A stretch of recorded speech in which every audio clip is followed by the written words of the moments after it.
Taji, Abhay Charan Prabhu, Nandavraj Prabhu, and many others who have been working so hard to maintain this Srimad Bhagavatam sessions in so many years. And even though I have no qualification whatsoever, the devotees have ordered me to do this session just for my own purification. This gives me an opportunity to read a little bit of Srimad Bhagavatam, otherwise, which I hardly do. Thank you very much. So, Canto 5, Chapter 24, verse 25, the subterranean heavenly planets. So, before going ahead, we just sing the Jaya Radha Madhava prayers.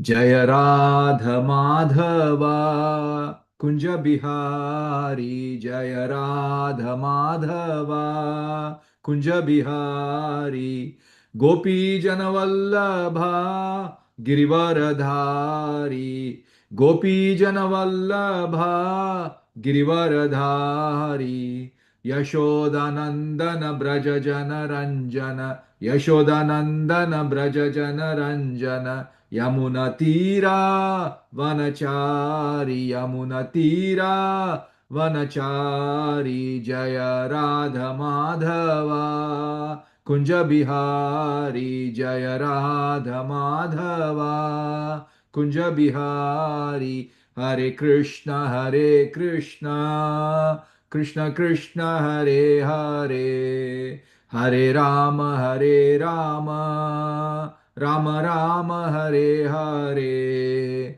Hare Krishna, Hare Krishna, Krishna Krishna, Hare Hare, Hare Rama, Hare Rama, Rama Rama, Hare Hare. Jaya Radha Giridhari Radha Giridhari Radhe, Jaya Radha Giridhari Radha Giridhari Radhe, Jaya Jagannath Jaya Jagannath, Jaya Baladeva Jaya Subhadra, Jaya Jagannath Jaya Jagannath, Jaya Baladeva Jaya Subhadra, Jaya Giri Govardhan Jaya Giri Govardhan, Jaya Giri Govardhan, Jaya Giri Govardhan, Giri Govardhan Jaya Giri Govardhan, Jaya Giri Govardhan, Jaya Giri Govardhan, Jaya Gaurani Tai, Jaya Gaurani Tai, Jaya Gaurani Tai, Jaya Gaurani Tai, Gaurani Tai, Jaya Gaurani Tai, Jaya Gaurani Tai, Jaya Gaurani Tai, Nitai Gaur Hari Bol, Hari Bol,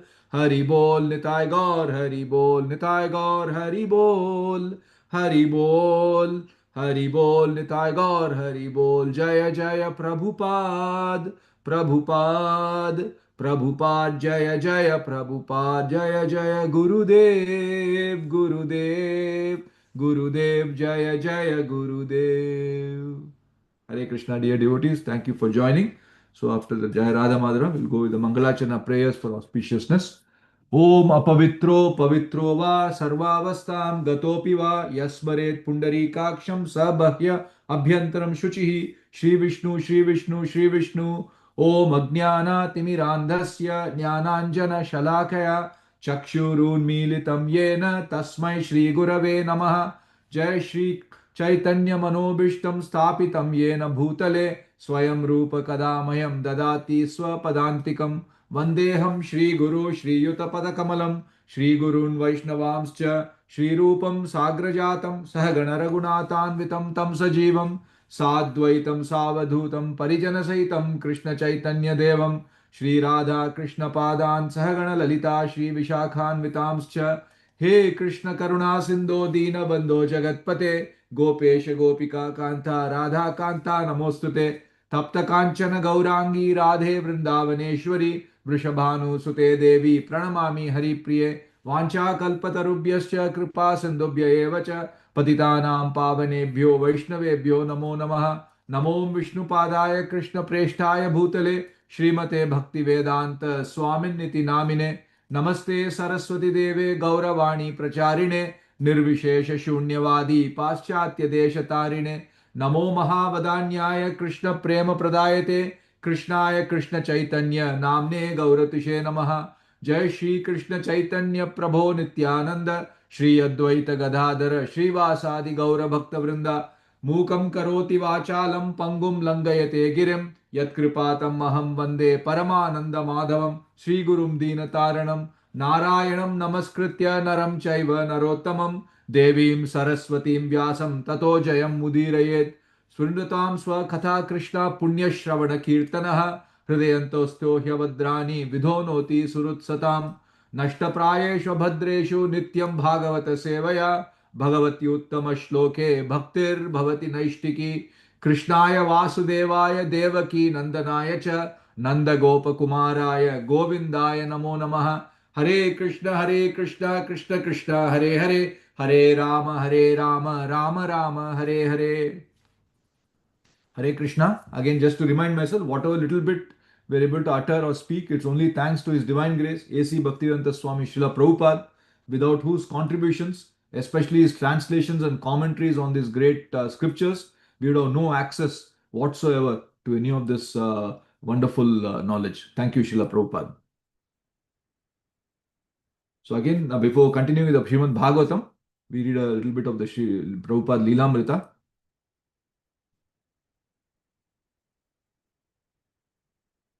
Yeah, this is where we stopped last time.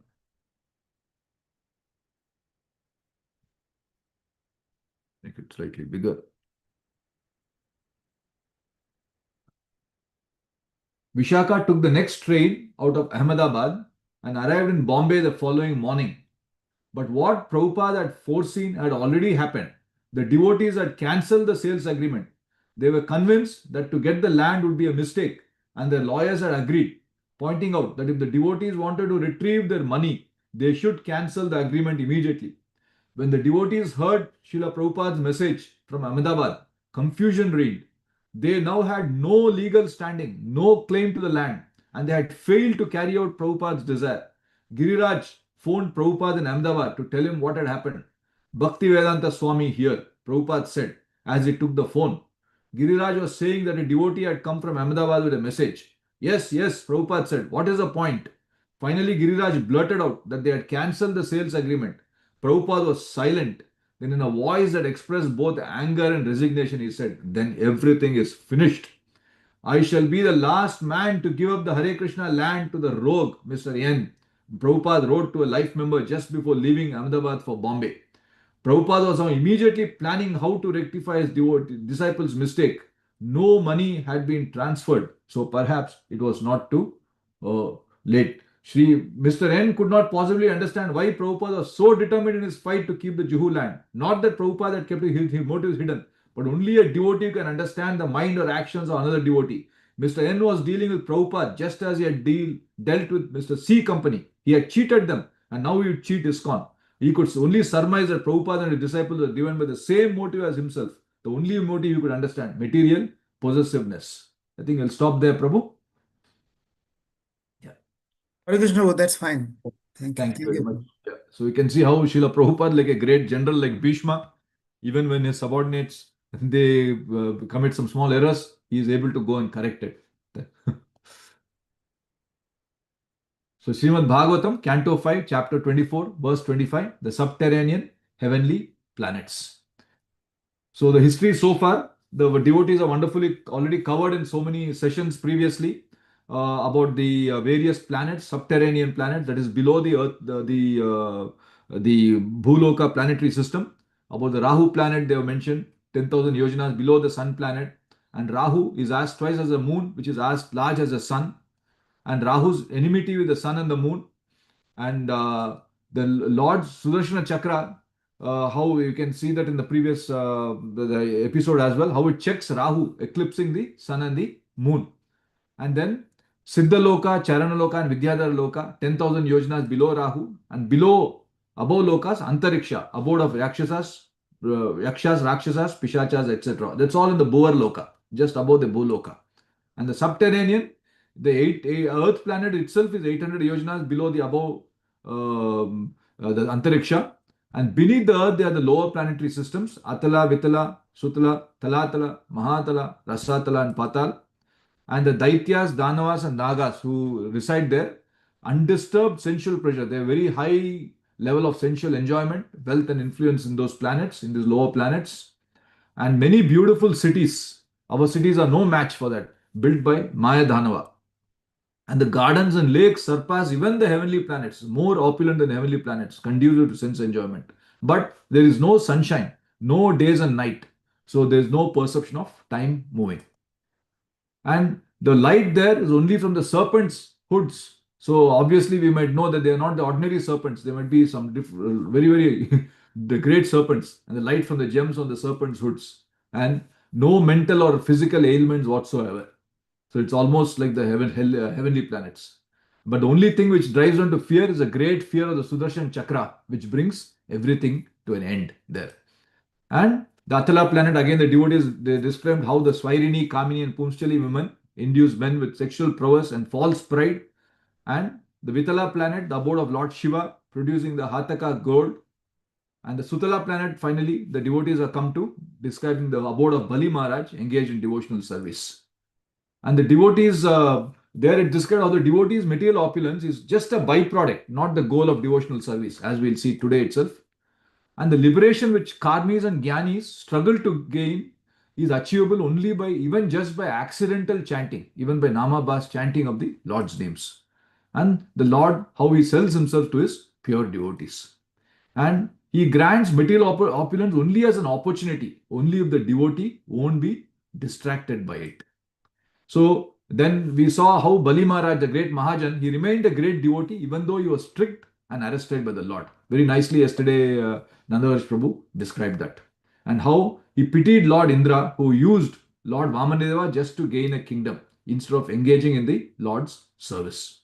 And finally, we come to another very, very great devotee as described by his grandson, Bali Maharaja. Before, we'll read this thing.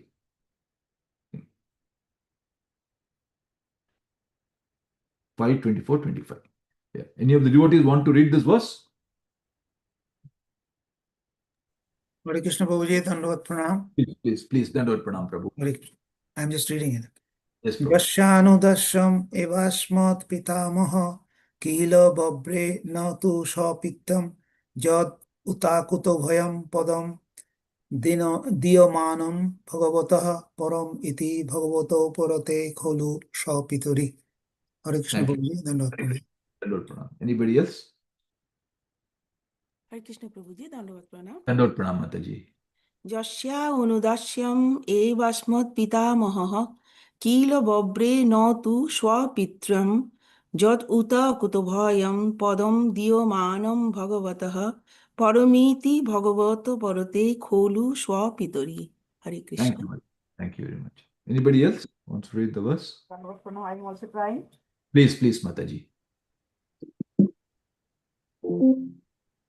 Jasya unudasyam eva ashma pitamaha kila babre natu shapitram jat uta akuta bhayam padam diyamanam bhagavata param niti bhagavata uparate holu shapitari. Thank you, Mataji. Any of the devotees want to read the synonyms? Yes, Prabhupada. Yeah. Yashya of whom, 3% of Godhead, only the service favor, certainly, Asmat, our Pitamaha, grandfather, either indeed were break, accepted, not what, so on. Pitram, paternal property, what which Pitram, certainly, Okuta Bhayam, fearlessness, Pradam, position, the Manam, being of her, Bhagavataha, that the supreme personality of her, Param, Adha, Visuja. Bhagavata by the 60 possibility of body. 43. Hello, indeed, so very interesting. Thank you, Mataji. Translation. Any of the devotees want to read the translation? Hare Krishna Prabhuji, I am reading it. Yes. Thank you, Prabhu. Boli Maharaj said, my grandfather Prahlad Maharaj is the only person who understood his own self-interest. Upon the death of Prahlad's father, Hiranyakashipu, the Lord Nrsimhadev wanted to offer Prahlad his father's kingdom and even wanted to grant him liberation from material bondage. But Prahlad accepted neither. Liberation and material opulence, he thought, are obstacles to devotional service and therefore such gifts from the Supreme Personality of Godhead are not his actual mercy. Consequently, instead of accepting the results of karma and jnana, Prahlad Maharaj simply begged the Lord for engagement in the service of his servant. Hare Krishna Prabhu. Dandavata Pranam. Thank you. Thank you, Dandavata Pranam. Thank you, Prabhu. And the purport, anyone? It's relatively Hare short. Krishna Prabhuji. Please, Mataji. Thank you. Sri Chaitanya Mahaprabhu has instructed that an unalloyed devotee should consider himself a servant of the servant of the servant of the Supreme Lord. Gopi Bhartu Pada Kamalayor Dasho Dashanu Dashaha. In Vaishnava philosophy, one should not even become a direct servant. Prahlad Maharaj was offered all the blessings of an opulent position in the material world and even the liberation of merging into Brahman. But he refused all this. He simply wanted to engage in the service of the servant of the Lord. Therefore, Boli Maharaj said that because his grandfather Prahlad Maharaj had rejected the blessings of the Supreme Personality of Godhead in terms of material opulence and liberation from material bondage, he truly understood his self-interest. Hare Krishna. Thank you very much, Mataji. Thank you very much.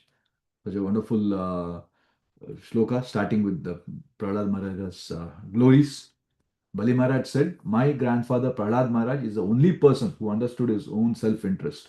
Upon the death of Prahlad's father, Hiranyakashipu, Lord Narsimadev wanted to offer Prahlad his father's kingdom and even wanted him to grant liberation from material bondage. But Prahlad accepted neither. Liberation and material opulence, he thought, were obstacles to devotional service, and therefore such gifts from the Supreme Personality of Godhead are not his actual mercy. Consequently, instead of accepting the results of karma and jnana, Prahlad Maharaj simply begged the Lord for engagement in the service of his servant. Guru Gauram Girisheshtam Yo Vishnam Bhena Sevate Madhavam Tulasi Rama Krishna Kirtim Kiramstve Namo Vishnu Padaya Krishna Preshthaya Bhutale Srimate Bhakti Vishnu Madhav Swami Iti Namine Namo Vishnu Padaya Krishna Preshthaya Bhutale Srimate Bhakti Vedanta Swami Iti Namine. Hare Krishna, dear devotees. Thank you again and thank you for this opportunity to speak a little bit on Srimad Bhagavatam this morning. So wonderfully, we have seen two great Mahajanas, even though I have no qualification whatsoever to to utter anything or any realization about these great Mahajanas' glories. So, but yeah, Srimad Bhagavatam is giving us this opportunity, and we can see how even Prahlad Maharaj, even earlier, he talked about Swartha. Swartha is self-interest. Swartha. So, Swartha normally it has a negative connotation. We say, oh, Swartha, selfishness. But this is the right kind of selfishness. And Prahlad Maharaj also says, the ordinary living entities don't know what is our self-interest. Nate vidu swartha gathim vishnu durashaya bahir artha manina. Because I am interested in the external trimmings of this material world, bahir artha manina. I am giving it great respect. Andha yathander upaiya manas. So I am following all blind persons. No, that's what even I was seeing. Oh, there's so much of disturbance in the world. I'm not able to this thing. I'm so much distracted. But that because I'm following all the blind persons outside. No, instead of I'm giving importance to the outside trimmings. Andha yathander upaiya manas te pisha tantram urudhamni baddha. So because of that, I am just bound by this ropes of fruitive labor. Because of useless fruitive labor, I'm bound by the strong cords, and so I'm continuing life after life in this material life. Sorry. And so this all the background is in the very beautiful in the seventh canto. It described how Lord Narsimadeva, after he has killed Hiranyakashipu and all the other demons, he is sitting on the opulent throne of Hiranyakashipu, and all the demigods are really even scared to approach the Supreme Lord. Even though he's so loving, he's in a different mood. Even Lord Shiva, Lakshmi ji, Indra, all these people are very scared. And so they say, okay, let us send this little boy. No? So when some difficult situation is there, we like to put somebody else in the front. So they put this little boy in the front, Sri Prahlad Maharaj. And we see how nicely it's described, how very so with so much of love and devotion he approached the Hiranyakashipu and he said, oh, I am born in a demonic family. I have no qualification to praise you. But in spite of that, in spite of no qualification, they have given me this opportunity. So let me do my best. So he is He's going there in front of, and that's when this great episode occurs. And we have seen how this this Prahlad Maharaj, he is unique because the entire thing is described by Narada Muni to Yudhishthira and the Pandavas. So he is described how he is not an ordinary, from an ordinary demonic family. He is unique among the Asuras. So it is said in the it's said here in this shloka, Shri Narada Uvacha evam pralobhya manopi varer loka pralobanai ekanti vad bhagavati naichattan ashurottamaha. Narada Muni said Prahlad Maharaj was the best person in the family of Ashuras.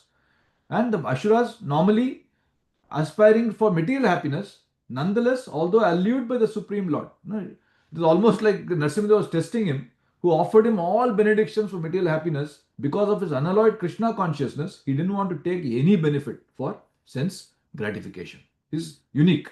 So even an Antya Leela also, this very shloka, Chaitanya Mahaprabhu himself quotes, Na dhanam na janam na sundarim kavitam va jagadisha kamaye mama janmani janmanishware bhavatat bhaktir ahai tuki tvai. O Lord of the universe, I do not desire material wealth, material followers, beautiful wife, or fruitive activities described in flowery language.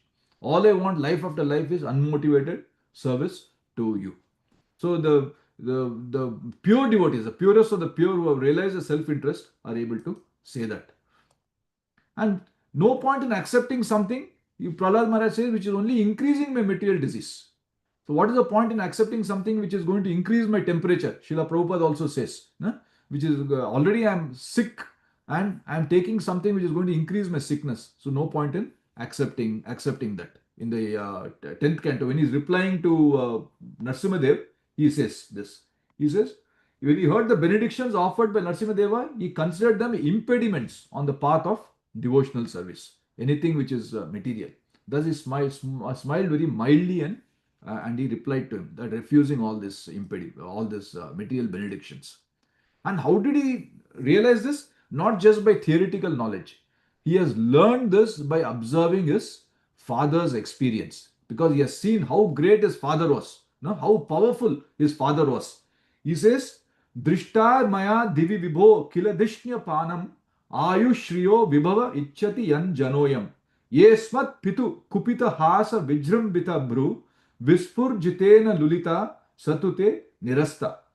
So he's telling, oh, I have seen a lot about all these great opulences of these heavenly planets. People in general want to be elevated to the so-called higher planetary systems for long duration of life, opulence and enjoyment. But Prahlad Maharaj is saying, in his young age of 5 years, I have already seen all this. I have seen all this through the activities of my father. He's telling all these so-called great demigods, when my father was angry and just laughed sarcastically at the demigods, they were all trembling. They were simply vanquished by seeing the movement of my father's eyebrows. My father was so powerful. Yet, my father was so powerful, in a moment, he was vanquished by Sri Narasimhadev. So he's saying, oh, I have seen all this. Don't tell me this. Else, he's saying it is just a material transaction. If I am approaching you, okay, I'll do some devotional service and you give me something in between, in return. What is it? He's saying it's just buying and selling. I give some money and you give me something in this thing. He says, a servant who desires material profit from his master is certainly not a qualified servant or a pure devotee. Similarly, a master who bestows benedictions upon his servant because of a desire to maintain a prestigious position is also not a pure master. So it's almost as if he's very gently is almost criticizing Narasimhadev. No? He's saying, if you give me that, then you're not a pure master. And he's saying, no need. If I require these benefits, what you're talking about, why should I approach you? There are so many other people I can approach who will give me that. Why should I take the trouble of approaching you? He's saying, as told in the Bhagavad Gita as well. Krishna himself says, Kamaisthesthar hritaghyana prapadyante anya devataha tam niyamam asthaya prakritya niyata swaya. He's saying those whose intelligence has been stolen by material desires, they need not come to me. They can go to the demigods and follow the rules and regulations of worship according to their own natures. And he says in the 7.23, yes, you will certainly get it. Antavattu phalam tesham tad bhavati alpamedasam Devan deva yajo yanti madbhakta yanti mamapi. Men of small intelligence, because I'm of small intelligence, I am worshipping the demigods, and obviously my fruits are also limited and temporary. Those who worship the demigods go to the planets of the demigods, but my devotees ultimately reach my supreme planet. So then he continues, may actually to even take away wealth. If the Lord wants to favor the devotee, this is a very favorite shloka of Sri Prabhupada, Srila Prabhupada. He says, even in his life, of course, in his humility, he says, the Lord didn't want him to get distracted. So in the Leelamrita, we see how all his factory burns down, his family leaves him, everybody leaves him. And he says, Shri Bhagavan Uvacha, Yasyaham Anugrahnami Harishye Tadhanam Shanai. Tadhanam Tyajant Asya Swajana Dukha Dukkitam. The personality of God had said, if I especially favor my devotee, I gradually deprive him of his wealth. Then the relatives and friends of such a poverty stricken man abandon him. In this way, he suffers one distress after another. So this is what happened when somebody, the joke also, how did you go bankrupt? I went bankrupt gradually first and then quickly. No? And so we can see that in Prabhupada's life itself. And then it's as appeared as if everybody had abandoned him. He was all alone in Vrindavan. And then we can see how glorious he served the Lord after that.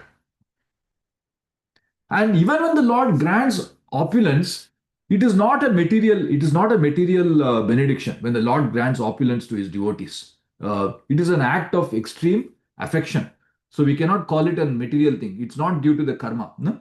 So he says, the supreme personality of Godhead fulfills the material devotee of desires of a devotee who approaches him with such motives, but he does not bestow benedictions which will make him go away from the Lord, which will ask him to demand such useless benedictions. However, the Lord willingly gives a devotee shelter at his lotus feet, even though such a person does not aspire for it, and that shelter satisfies all the devotees' desires. That is the Supreme Personality's great special mercy. So that's what even Prabhupada says. He says sometimes, even though I have no qualification whatsoever, just because I have approached the pure devotee, because of that devotee's mercy, the Supreme Lord, he says, sometimes he even gives love of God to a person, even if the person is not qualified. But unfortunately, like what we would do, oh, the love of God we have got, and we use that as a transaction to get material benefits. So it's an act of affection, but I misuse it. So what is the true self-interest? As we already seen, is a swartha. What is the true self-interest? Prahlada has described. No? The person who doesn't know the self-interest, he goes to all the false leaders. But the person who knows the self-interest, true selfishness, he approaches the Supreme Lord. We can see even in the 11th canto it is described. No? Jaya Patya Griha Kshetra Swajana Dravinadishu Udasina Samam Pashyan Sarveshu Artham Ivatmana. One should see one's real self-interest in life in all circumstances and should remain detached from wife, children, home, land, relatives, friends, and so on. In the 11th canto, it is described, and very nicely it is said in the purport as well. No? Srila Vishwanath Chakravarti Thakur gives an example. An ordinary man is very eager to accumulate more and more money, maintaining his wealth in the form of bank accounts, property, gold, and so on. As long as his different assets are contributing to his family financial well-being, he sees them equally and considers that they belong to him. But if some of his assets are taken by the government or taxes or lost in unfortunate business attachment, he is forced to give up his sense of proprietorship. Where is the question of holding on to it? It's gone. In the same way, everyone should be intelligent enough to observe that one's sense of ownership over innumerable material objects is not permanent. And therefore, one should develop detachment from these things. Because even if I don't develop detachment, the assets will develop detachment from me. So they have no choice. They have no choice but to develop detachment. Else what happens? Else it only results in bewilderment and fear, because I don't know my self-interest. So very nicely in this 11th canto again this is said in the fear arises. Na? A very nice thing. Bhayam dvitiya abhivineshata syat ishad apetya viparyayo smritihi tan mayayatho buddha abhajettam bhaktyai guru devatatma. So why? Because I have forgotten my self-interest, because of that, fear and bewilderment are arising in me. Fear arises when a living entity misidentifies himself as the material body because of absorption, bahiranta manina, no? In the external illusion of energy of the Lord. When thus the living entity thus turns away from the Lord, I also forget my own constitutional position. And this bewildering, fearful condition is affected by the potency for illusion called Maya. Therefore, an intelligent person should engage unflinchingly in the unalloyed devotional service of the Lord under the guidance of a bona fide spiritual master, whom he should accept as his worshipable deity and life and soul. Because of my own, because I've forgotten the self interest, that's why I'm enveloped in bewilderment and fear. And when does the self interest automatically come? Only when I realize my true identity. True identity. That is in the first canto also, we see this. यत्रे में सद असद रूपे प्रतिसिद्धे संविदा या avidyayatmani krite iti tat brahma darshanam. Whenever a person experiences by self-realization that both the gross and subtle bodies have nothing to do with the pure self, at that time he sees himself as well as the Lord. How will this come? Will this come just by the knowledge that I have nothing to do with the subtle body and the gross body? No. In the Bhakti Rasamrita Sindhu, the Lord says,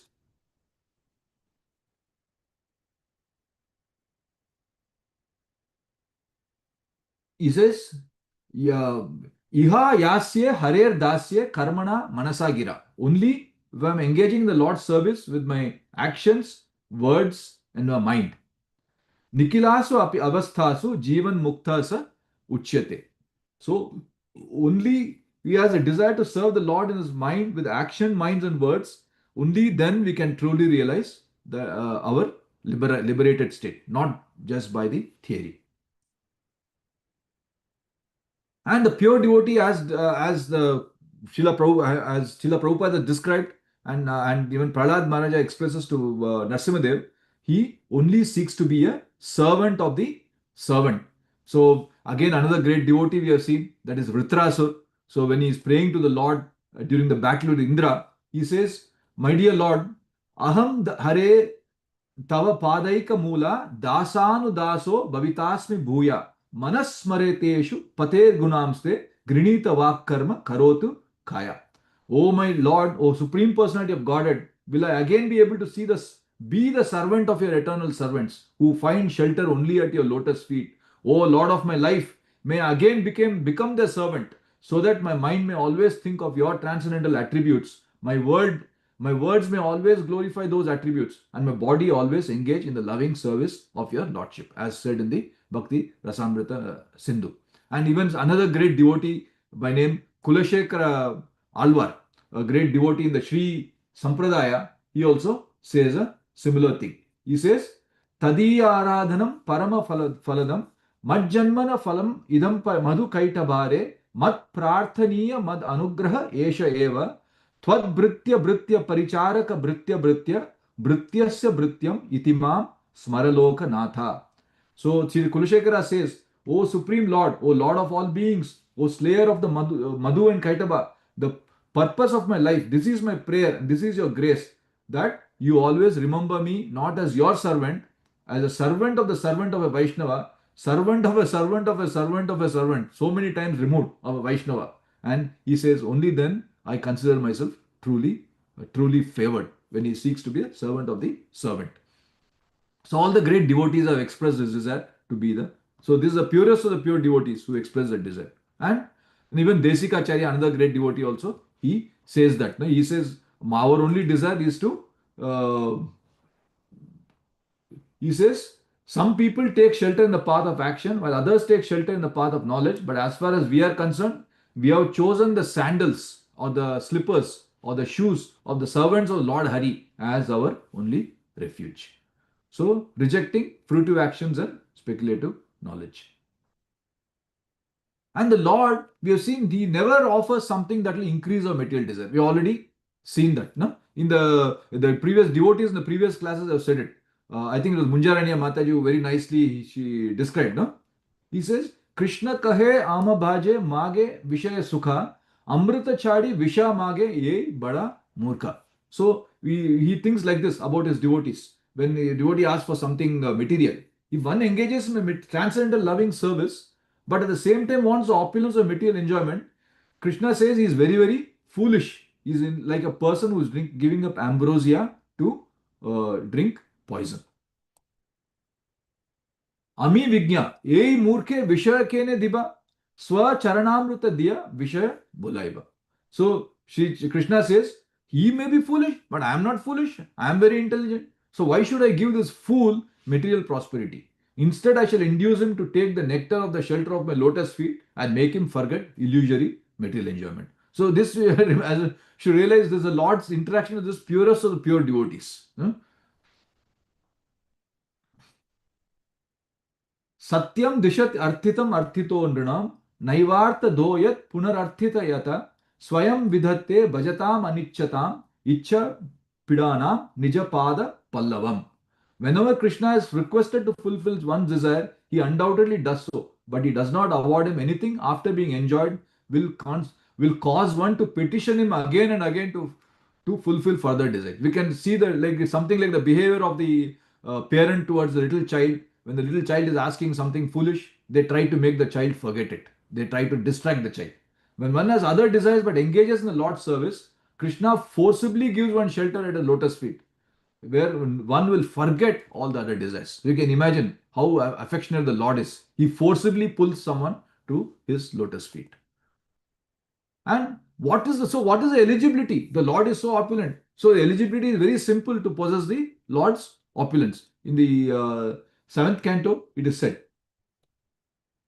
Vimunchati yada kaman manavo manasi sthitan tarya eva pundarikaksha bhagavattaya kalpate.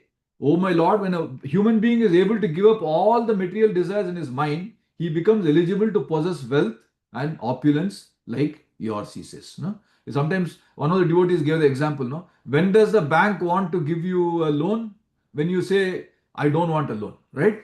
When you say, no, I don't want any loan from anyone, then the bank will be trying to give you a loan. Similarly, when you don't want a credit card, everybody is trying to give you a credit card. But you go and apply, then they'll say, no, this fellow probably he will default. He won't give the money. So they'll just a material example. The Lord is not like that. So it's just eligibility to possess the Lord's opulence. And even the Madhya Leela also, it is said, he is quoted, the Dhruva Maharaja, Dhruva Maharaja, he is saying this. He is saying, I was seeking a material opulent position. I was performing severe types of penance and austerity. But says, now that I have gotten you, my Lord, you are very difficult even for the great demigods, saintly persons and kings to attain. I was searching after a piece of glass, like a bauble. But instead, I found a most valuable jewel. Therefore, I am so satisfied. I do not wish to ask any benediction from you. That is Dhruva Maharaja's realization on seeing the Supreme Lord. And everything else we have seen automatically accompanies a pure devotee. A devotee doesn't need to separately strive for that. So in the seventh chapter of the Bhagavad Gita, also the Lord says, no? Vedeshu yajneshu tapassu chaiva daneshu yat punya phalam pradishtam atyeti tatsarvam idam viditva yogi param sthanam upaiti chadyam. So the Lord says, a person who accepts the path of devotional service, he is not bereft of the other things, so-called other things. It's all like side effects derived from studying the Vedas, performing sacrifices, undergoing austerities, giving charity, or pursuing philosophical and fruitive activities. Simply by performing devotional service to the Lord, he attains all these, and at the end, he reaches the supreme eternal abode. It's like having the cake and eating it, is it? That's what it's called. Having the cake and eating it. And again, in the 18th chapter of Bhagavad Gita also, the Lord concludes like that. So other things comes automatically. Yatra Yogeshwara Krishno, Yatra Partho Dhanurdaraha, Tatra Shri Vijayo Bhutir, Dhruva Nitir, Matir Mama. He says, wherever there is Krishna, the master of all mystics, and wherever there is Arjuna, the supreme archer, there will also certainly be opulence, victory, extraordinary power, and morality. So Lord is saying that as his conclusion in the Bhagavad Gita. So very nicely, Bali Maharaja has described his great grandfather that is Prahlad Maharaja, his glories, how self-realized he was at certain young age, that he realized his true identity and he realized his true self-interest, that is swartha, which doesn't lie in anything in this material world. Nothing in this material world is beneficial to him. He is aiming for the topmost. He's aiming for the topmost goal, that is the supreme Lord. He says, apart from that, nothing else will satisfy him. Even though the Lord tried to give him so many things, but he refused. He refused. And so, Lord, he has to order actually. His pure devotees, they won't accept whatever the pure devotees. So he says, he orders Prahlad Maharaj finally. He says, no, because it is, I am ordering you, you have to take. He says, the Supreme Personality of Godhead said, my dear Prahlad, I know that a devotee like you never desires any kind of material opulence, either in this life or in the next. Nonetheless, I order you to enjoy the opulence of this demons in this material world, acting as the king until the duration of the time occupied by Manu. I order you to do this. He says, but even if you have all this opulence, just like Sudama, no? He says, how I cannot be distracted. He says, even if you're constantly remembering the Lord, you won't be distracted by all the so-called material opulence. And then the Lord is so kind. He is the first person to glorify his own devotees. The greatness. He is the first person to glorify his own, the devotees' greatness. No? Even to Arjuna also he says, and to same thing he says to Prahlad Maharaja as well. He says, my dear Prahlada, while you are in this material world, you will exhaust all the reactions of your pious activity by feeling happiness. And by acting piously, you will neutralize the impious activity. Because of the powerful time factor, you will give up your body, but the glories of your activities will be sunk in the upper planetary systems, and being fully freed from bondage, you will return home back to Godhead. So he is the first person to shout from the rooftops the glories of his devotees. Yad ya etat kirtayen mahyam tvaya geetam idam naraha tvam cha mam cha smaran kale karma bandha pramuchyate. So he gives his benediction, the Lord, just by remembering Prahlad. One who always remembers Prahlad Maharaj's activities and Narasimhadeva's activities also. One who chants the prayers that whatever Prahlad has offered, and he's saying such a person becomes free in due course of time from the reactions of material activities. So this is how the Lord concludes this great episode of Prahlad Maharaja and his glories. So I wish to end there and open to the devotees to kindly make any corrections or make any additions as you see fit. Thank you very much. Hare Krishna.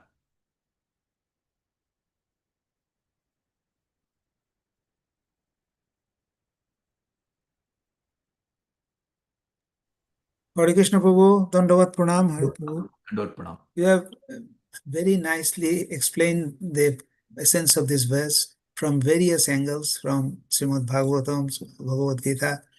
And the essence is that a devotee is never allured by materialistic opulence, because he understands the temporariness, or they have a beginning and an end. So who has got this perfect knowledge, equipped with this perfect knowledge, they take shelter of the Supreme Lord, who ultimately protects him from everything. And the material opulence, what most of the materialist people think that will give them peace and happiness, ultimately brings them put them in a state of situation where they can realize that ultimately that is taken away in course of time, either by the action of the state or other things, and ultimately the death takes away everything. So a devotee understands the essence of the temporary or feature of these things, and he takes the shelter of the Supreme Lord, which is eternal.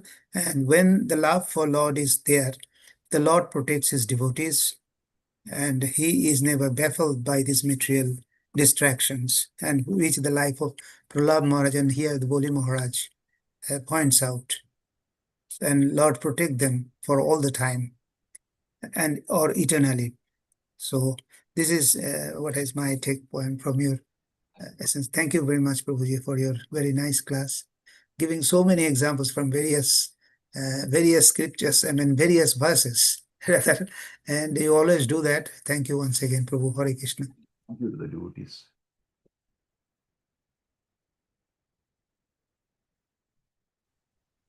Hare Krishna, Prabhu, Dharma Pranam. Pranam. Thank you for enlightening these verses from so many different scriptural evidences. One thing I noticed is that Bali Maharaj understood that he's self-interest. So self-interest, as you mentioned, can be taken as a negative quality. But what is the difference? I mean, if somebody is working for his best self-interest, even trying to achieve the shelter of the Lord, can that be considered a self-interest or in a negative sense? Yes, I think that's what, no, it's in the, when something is purely spiritual, there's no duality, as they say, no, there's no duality when there's something is purely spiritual. So it's not a zero sum game. It's not as a one person wins means other person loses. So in the material world, because the resources are limited in the material world, so when I go to grab, then some other person has to lose that. So my self-interest may be another person's negative. He'll have a negative impact on somebody else. But in the spiritual, because everything is unlimited, so every person, when spiritually, he can attain his self-interest at the same time, not affecting any other person. Every person can fully achieve their self-interest without affecting any other person. There's no question of one person winning and other person losing. So that's like how I was able to understand it. But yeah, kindly correct me or add to it if. Thank you, Prabhu, for the explanation. But the word swartha just such a negative connotation. Correct. It gives a negative connotation. Yes. So when you swartha, even somebody is trying to do something for himself, to elevate himself. Correct. So this word self-interest, although as you mentioned, it's very spiritual. There's no one becoming like hampered by one's advancement. Correct. Works for the Lord was this swartha, self-interest. It looks like itself like a swartha. Correct. The real swartha. No? Yes. The real self-interest. The real swartha. Real swartha is very good. Maybe transcendental spiritual swartha. Transcendental selfishness. Yes. Thank you, Prabhu. Yes, Thank you, Prabhu. Hare Krishna.